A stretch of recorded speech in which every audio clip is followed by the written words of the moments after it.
नमस्कार मंडळी. तर दुपारचा स्वयंपाक बनवायचा आहे, पण आज ना एकदम साधा सिंपल स्वयंपाक बनवायचा आहे. काय बनवावं तेही सुचत नव्हतं.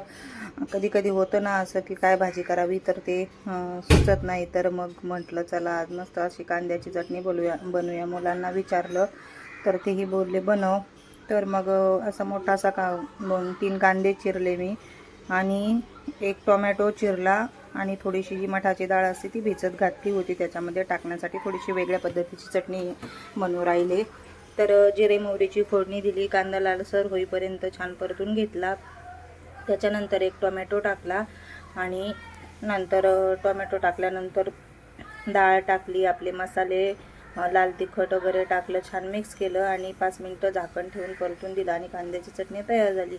तर त्याच्या अगोदर मी कुकर लावला होता. त्याच्यामध्ये एका डब्यात मी आपला जो लाल भोपळा असतो तो आणि एका डब्यात वरण लावलं होतं डाळ भात बनवण्यासाठी.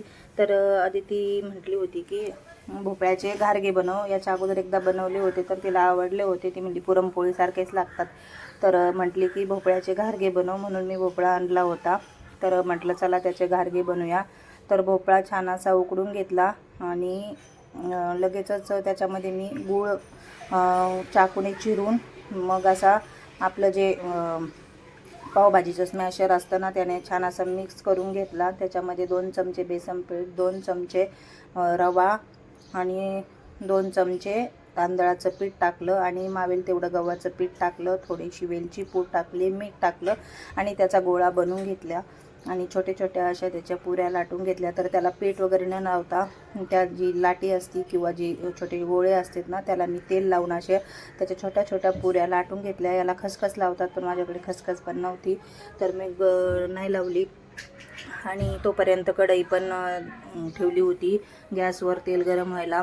तर तेल गरम झालं होतं आणि छान असे घारगे नंतर मग मी कमी नाही मीडियम गॅसवर असे तळून घेतले. तर छान मस्त असे घारगे तयार झाले. दुपारच्या जेवणासाठी चपाती, भाजी, कांद्याची चटणी आणि वरण भात आणि हे असे घारगे बनवले होते स्वीटमध्ये. तिला खूप आवडतात आणि खूप छान टेस्ट येते खरंच. मला तर ते दसमीसारखेच लागतात पण तिला त्याची टेस्ट पुरणपोळीसारखी असते. तर मस्त असे घारगे झाले आणि संध्याकाळी मग मी गहू भिजत घातलेले होते चीक बनवण्यासाठी. तर 3 दिवस झालेले होते त्याला भिजत टाकून. तर ते गहू देखील मिक्सरमधून असे दळून ठेवले.